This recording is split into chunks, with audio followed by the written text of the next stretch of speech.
Bonjour à tous, bienvenue dans cette vidéo. Donc aujourd'hui on est en forêt, un peu de brouillard, mais c'est pas vraiment l'objectif du jour. Là, l'objectif du jour, c'est de commencer à regarder les premières couleurs de l'automne qui arrivent dans les arbres. Et puis bon, on va regarder ce qu'on peut faire ensemble comme image. Allez, c'est parti pour la vidéo d'aujourd'hui.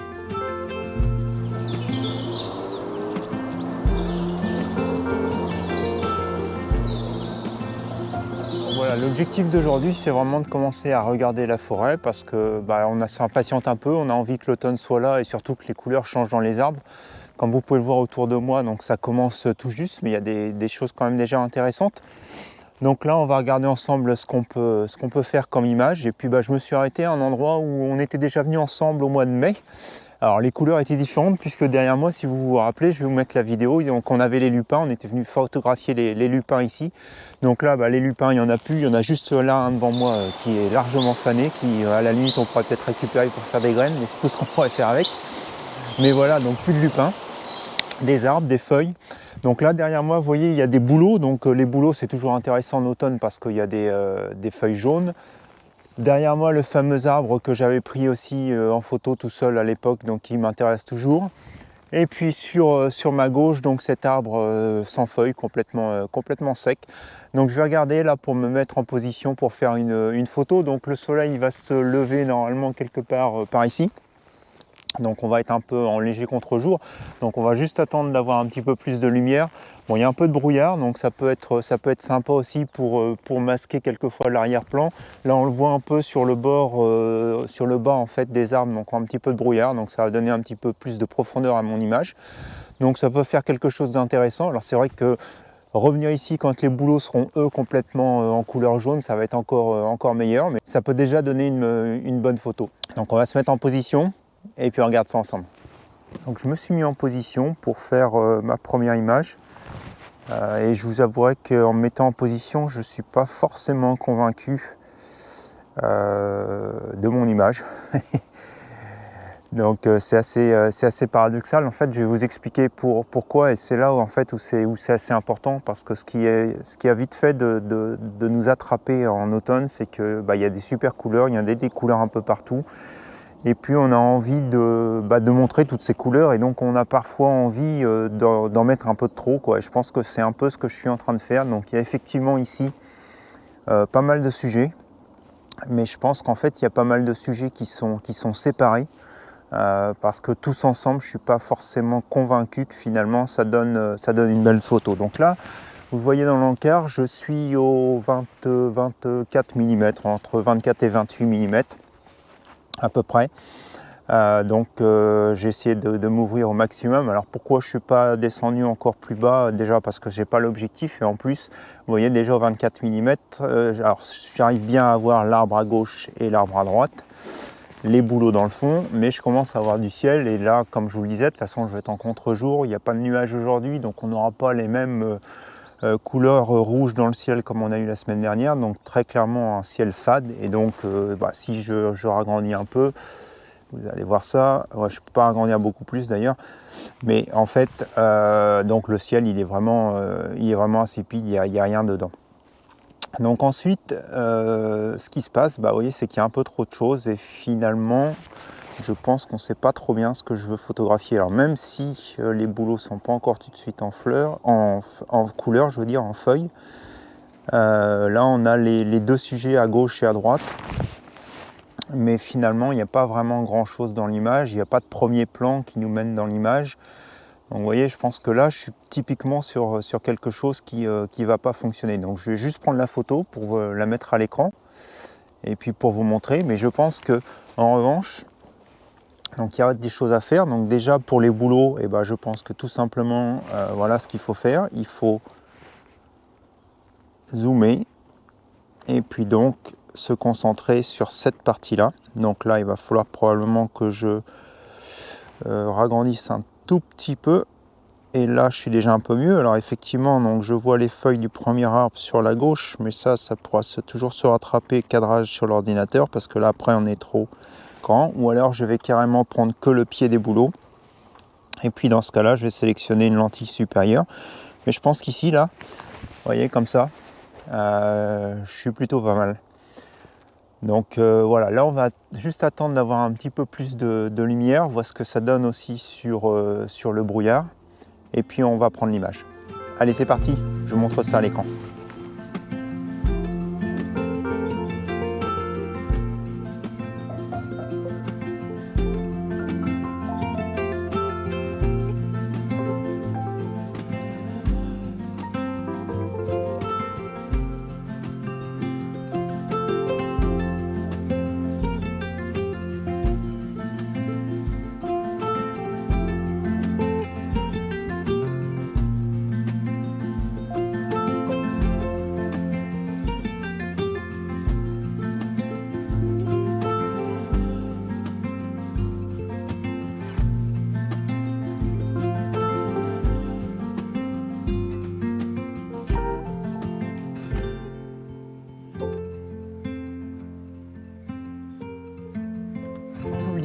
Dans cette scène, il y a plusieurs images à prendre. Donc on a vu le plan large, on a vu le plan serré sur les bouleaux. Ce qui est intéressant aussi, c'est cet petit arbre là avec ces gouttelettes en fait qui donnent ces couleurs un peu argentées au bout des branches. Même s'il est sans feuilles, l'humidité, donc ça c'est propre aussi justement au temps frais et humide de l'automne, qui se dépose sur les branches, ça donne un certain cachet. Donc c'est ça qu'on va essayer maintenant de prendre en photo. Donc je vais regarder avec mon 70 mm si je peux le prendre. Et puis sinon, on va passer sur le 70-200. Alors pourquoi je me rapproche pas? Et en fait, vous voyez bien que si je me rapproche, je vais plus aller vers le haut. Et donc encore une fois, je vais commencer à intégrer du ciel dans mon image. Alors qu'ici, tel qu'il est, si vous regardez, on arrive à l'isoler complètement avec ce fond sombre derrière qui est des arbres, et donc ça va éviter justement de distraire avec des hautes lumières sur la partie haute de la photo. Donc du coup on va essayer de prendre l'image au 70 mm, se rapprocher un peu, peut-être qu'au 70 en se rapprochant ça va aller, puis sinon 70-200 à partir d'où je suis là, ça sera une très bonne position pour prendre cette image. Allez, on va regarder ça ensemble comment on prend cette image. Donc voilà, je me suis mis en position, donc comme vous pouvez le voir, donc je suis resté au 70 mm.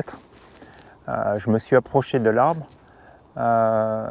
mais pour éviter en fait d'avoir un peu trop de ciel, donc j'ai monté mon appareil photo très haut sur la colonne, donc comme vous allez voir. Bon, ça va, il n'y a pas de vent aujourd'hui, donc c'est pas vraiment très gênant.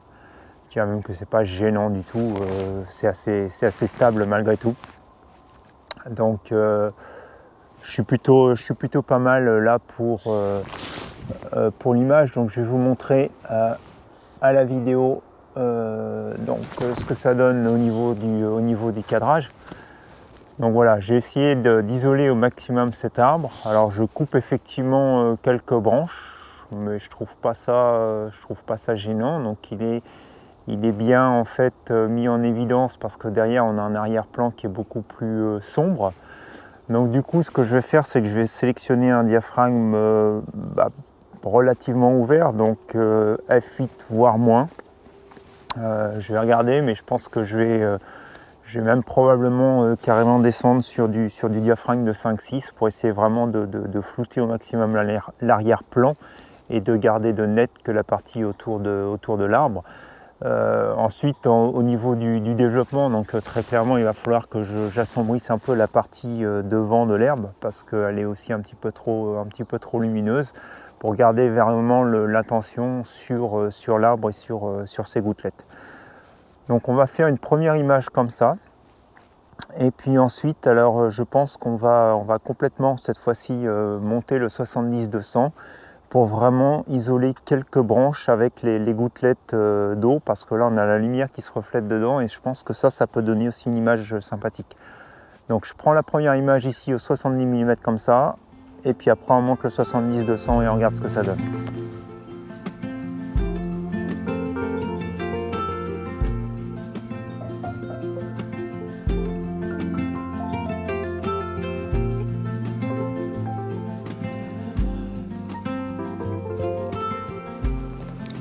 Donc là on va monter le 70-200. Et donc ce qui est surtout important, je pense, au niveau des photos en automne, c'est justement de ne pas hésiter à changer les lentilles, parce qu'en changeant les lentilles, on va vraiment changer aussi son image. je sais pas, un faisan dans le coin. Donc on va vraiment aussi changer son image, ça je trouve que c'est important, on va changer sa composition. Et encore une fois, comme je le disais, hein, il y a énormément de choses qui peuvent être intéressantes sur les feuillages en automne, mais il y a aussi énormément de choses qui peuvent être gênantes. Et donc du coup c'est super important de pouvoir essayer d'isoler des sujets parce qu'on a toujours tendance à en mettre un peu de trop. Donc changer les lentilles, hein, comme je vous l'avais montré dans les vidéos sur les objectifs, c'est toujours le bon moyen justement de simplifier ces compositions. Hein, si on se rappelle, hein, le grand angle, donc on met beaucoup de choses, donc très difficile à composer. Et puis au fur et à mesure qu'on augmente sa lentille, et bien en augmentant sa lentille, justement, on peut simplifier sa composition. Donc là, je vais monter le 70-200. Et donc on va toujours rester dans ce sens-là. Donc derrière moi, là, les lumières commencent à arriver. Donc tout à l'heure, on va se déplacer par là-bas pour faire d'autres choses. Mais là, on va s'intéresser donc à notre fameux arbre avec les gouttelettes. Et puis on va aussi faire un zoom un petit peu plus sur les feuilles de bouleau après, entre les couleurs jaunes, les couleurs vertes, et puis aussi donc les troncs blancs. Donc d'abord l'arbre avec les gouttelettes, c'est parti. Je suis presque aux 200 mm. Je pourrais zoomer encore un petit peu plus. Donc vous voyez, c'est ces gouttelettes dont je parle dans l'arbre que je trouve intéressantes. Alors après, trouver sa composition, c'est là le problème. Donc vous voyez, des gouttelettes, il y en a par ici, qui sont aussi intéressantes. Mais derrière, on est un petit peu sur du fond trop clair. Et donc celles-ci, sur la droite, là, sont plus intéressantes parce que le fond est beaucoup plus sombre. Par contre, bah, vous voyez, comme je suis cadré ici, alors c'est intéressant, en bas à droite c'est gouttelettes, sauf que je suis en train de couper les branches et puis si je continue, en fait j'arrive sur l'arbre et en fait cette branche là continue encore un peu plus loin, donc vraiment très compliqué. Par contre si je me mets quelque part ici, que je commence à monter légèrement, tac, vous voyez, je peux laisser toutes les branches apparaître et j'ai les gouttelettes, donc j'ai un petit peu plus d'équilibre dans la photo. Donc on va se mettre quelque part ici. Oups, quelque part ici. On va serrer aussi la rotation de l'appareil photo. Voilà, tac. Là, je suis à peu près centré. Et après, ce qu'on va faire, c'est qu'on va jouer justement sur l'objectif. Donc là, je suis presque aux 200 mm. Et donc, on peut essayer de l'agrandir pour voir ce que ça donne. Et vous voyez, pour moi, c'était justement là aux 200 mm que c'est le plus intéressant. Donc du coup, je suis en position. Donc je vais arrêter la vidéo pour remettre mes réglages maintenant photo. Donc en photo, je suis resté à ISO 64.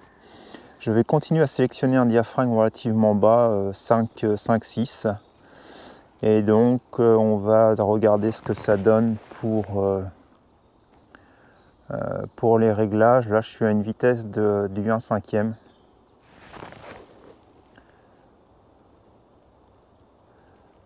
Ouais. Alors je vais arrêter la vidéo, je vais vous montrer sur l'écran ce que ça donne pour que vous compreniez bien les réglages. Donc voilà, en fait au niveau du réglage, donc là on est diaphragme 5/6, sensibilité ISO 64, vitesse de 1/5. Donc vous voyez sur mon petit diagramme à droite que je suis complètement équilibré. Donc ensuite en changeant ma vitesse, donc là je vais surexposer, donc vous voyez bien que ça rend le fond de plus en plus clair, donc pas tout à fait intéressant.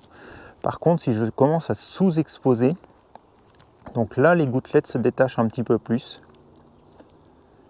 et rendent la chose beaucoup plus intéressante. Donc je vais plutôt partir sur une sous-exposition, donc je ne vais pas non plus trop sous-exposer, mais je vais plutôt partir sur quelque chose comme ça, donc sur du 1/8.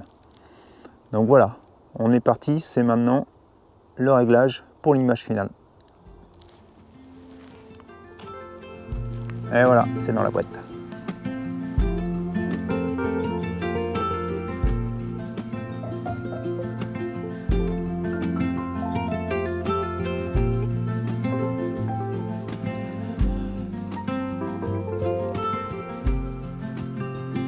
Donc là, vous voyez, c'est en train un peu de changer. Donc on a le brouillard qui se lève ici dans cette partie encore un peu plus à l'ombre, ou du moins qui se lève, hein, qui sort de toute l'humidité, qui sort des herbes avec le soleil qui arrive.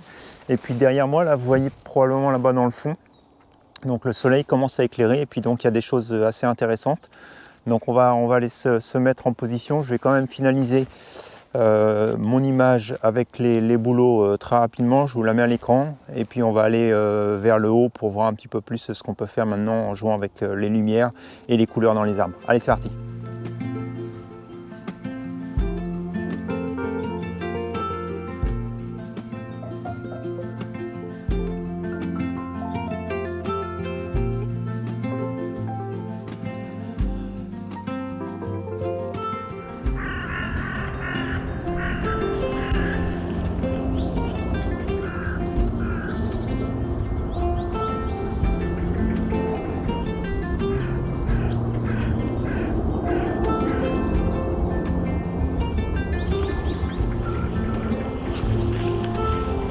Alors vous voyez, on a vraiment quelque chose de très intéressant là derrière à cause de la lumière du soleil qui arrive, mais très difficile à composer parce que souvent on met beaucoup de choses, comme vous pouvez le voir là actuellement, donc avec le grand angle de la GoPro, et puis finalement c'est très compliqué à lire, soit on zoome, mais on zoome, et même si on zoome, je vais vous montrer un peu ce que ça donne à l'écran. Malgré tout, ça reste un peu confus, donc tout ce mélange de couleurs. Donc là, très clairement, je pense que ce qui va être intéressant avec le soleil qui se lève, ça va vraiment être de s'approcher au maximum. Vous voyez, les petits bosquets dans le bas sont plutôt intéressants, avec différentes couleurs. Donc on va vraiment s'approcher pour n'avoir que, et donc jouer avec les couleurs uniquement de ces bosquets. Donc on va continuer à s'approcher, et puis on va regarder comment on peut composer tout ça. Donc voilà, on est beaucoup plus proche. Donc comme vous pouvez le voir, il y a quand même des couleurs qui sont intéressantes. Donc on a des textures qui sont intéressantes aussi avec les feuilles les fleurs qui sont fanées de ce qui devait être un chèvrefeuille sauvage. Donc ils sont tout autour d'un noisetier en fait. Ouais, c'est un noisetier. Donc voilà, on a des choses intéressantes. On a justement les feuilles du noisetier qui sont en train de changer de couleur un peu. On a du rouge qui arrive derrière aussi avec les ronces. Donc là on a des choses intéressantes, et donc en fait ce qu'on va essayer de faire, ce qu'on va essayer de prendre en photo, c'est d'isoler justement une partie de ces sujets pour jouer avec les textures. Donc maintenant je vais m'intéresser à ces feuilles, justement ces fleurs, j'arriverai pas à le dire correctement, de chèvrefeuille. Donc je vous montre ce que ça donne un peu à l'écran.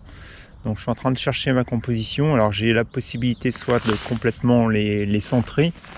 Donc là je pense que je suis à peu près au 200 mm. Je suis pas mal. Donc je peux les centrer. Si je me rapproche, je suis pas sûr. Du coup il va falloir que je baisse un peu. Voilà, ce coup là pour le coup je les trouve trop isolés dans mon sujet. Donc on va reculer. J'étais très bien comme j'étais là quelque part ici. Voilà. Hop. Et donc maintenant en fait c'est ça l'idée, c'est comment on les sélectionne. Donc là on en a plusieurs.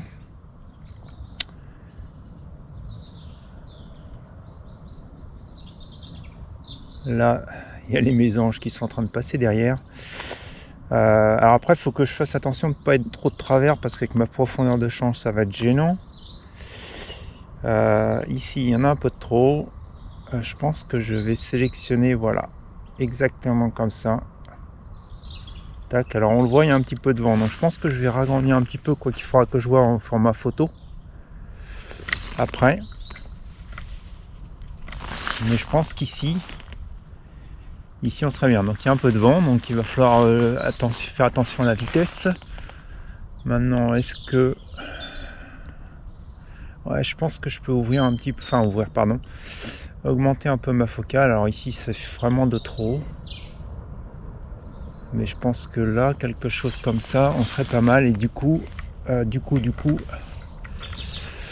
va peut-être m'obliger à revoir un peu ma composition.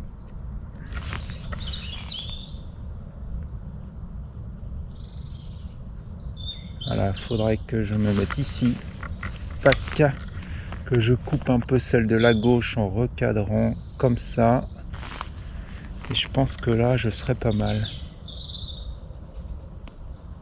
Ouais, je serais pas mal ici. Eh bien, c'est à peu près balancé. Il y a une tache d'ombre en bas à droite, mais on retrouve la même en haut à gauche. les lumières. Et bah écoutez, on est plutôt bien, donc je coupe la vidéo. Attendez, je vais serrer mes réglages avant. Je coupe cette vidéo sur l'appareil. Et donc toc, on va regarder au niveau des réglages. Donc là, je dirais qu'il n'y a pas grand chose à dire. Si ce n'est que je vais bien sûr faire la mise au point sur les fleurs fanées du chèvrefeuille. Tac. Que je vais équilibrer mon histogramme. Je vais prendre un diaphragme de f8, qui donne une vitesse du 1/40e. Avec le vent, là, je pense que ça tient la route. Ça tient la route. Ma compo est bonne, 1/40e, on bouge plus, il n'y a pas trop de vent. C'est parti. Et l'image est dans la boîte, je vous montre ce que ça donne à l'écran.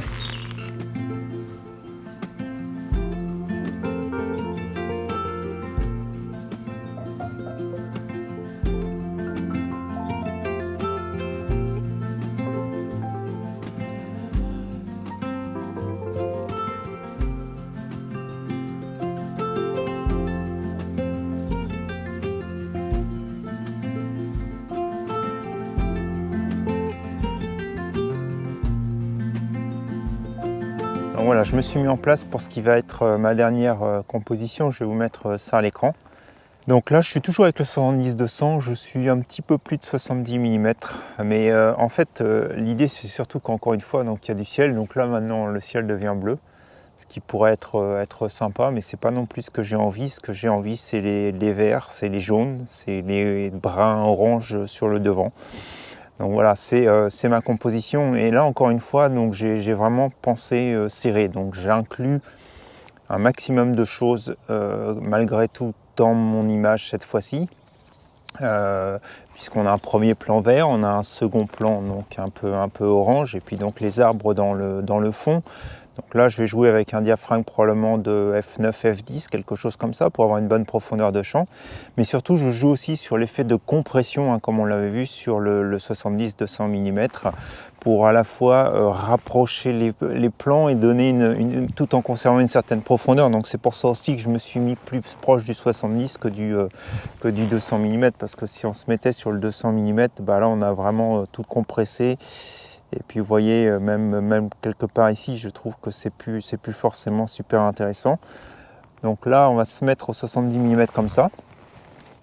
Et puis bah, écoutez, on va prendre une première image comme ça. Et puis on se retrouve après. Donc voilà, ce que je voulais vous dire aussi, ce qu'il est pour moi important aussi de penser au moment de la photographie de paysage. Donc là, j'ai pris mon image donc, ici de ce grand plan au 70 mm. Mais ce qui est important, c'est de penser au polarisant, au filtre polarisant, parce qu'il peut effectivement changer complètement votre image et justement rehausser la saturation de toutes les couleurs dans les arbres et donc complètement changer la photo. Et comme je vous l'avais expliqué sur la vidéo sur le filtre polarisant, bah, ce n'est pas un effet que vous allez pouvoir répéter dans Lightroom ou dans Photoshop. Donc toujours intéressant de faire un essai. Donc là, on va essayer de le monter. Tac. Donc, hop, excusez-moi. Donc ça, c'était 100. Et ça, c'était avec le filtre. Allez, hop. Ah. J'ai pas serré mon réglage. J'aurais tendance à dire comme d'hab. Et on va tourner pour voir un peu ce que ça donne. Donc vous voyez, là, on voit un peu plus d'effet de brillance sur le haut à gauche. Et qui petit à petit vont disparaître. Voilà, ici ça disparaît un peu plus. Et là on a quelque chose de beaucoup plus saturé au niveau des couleurs. Donc franchement l'effet du polarisant va aussi donner complètement un effet différent à votre image. Donc là ce que je vais faire, c'est que je vais prendre la photo et puis je vais vous mettre les deux à l'écran. Et puis on va comparer. Donc n'oubliez pas, hein, le filtre polarisant va vous faire descendre les vitesses. Donc attention s'il y avait du vent dans les arbres. Là aujourd'hui, je ne suis pas du tout embêté par le problème du vent. Donc du coup, ça va être impeccable pour l'image. Je ne suis pas gêné sur le choix de ma vitesse. Allez, c'est parti pour l'image.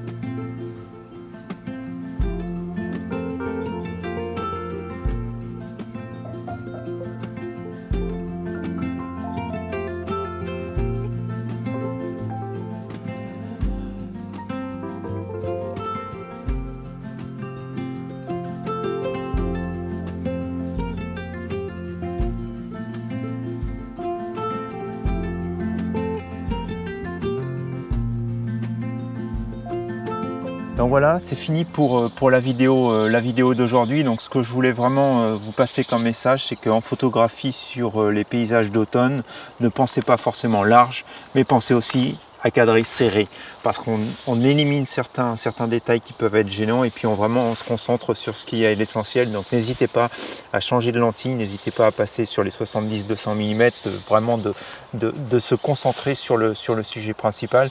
Et puis comme je vous l'ai montré sur cette dernière image, n'hésitez pas non plus à utiliser le filtre polarisant, parce qu'il va vous permettre aussi de rehausser les couleurs de votre image, sans quelque chose que vous n'arriverez pas à faire après dans Lightroom ou dans Photoshop. Voilà, bah écoutez, j'espère que vous avez apprécié la vidéo d'aujourd'hui. Si c'est le cas, n'hésitez pas, un petit pouce en l'air, n'hésitez pas à commenter, à me laisser aussi vos avis sur quelle photo vous avez préféré dans l'ensemble de ces vidéos. Et puis il ne me reste plus qu'à vous souhaiter une bonne semaine, un bon dimanche, et puis à la semaine prochaine pour de nouvelles expériences photographiques. Allez, au revoir!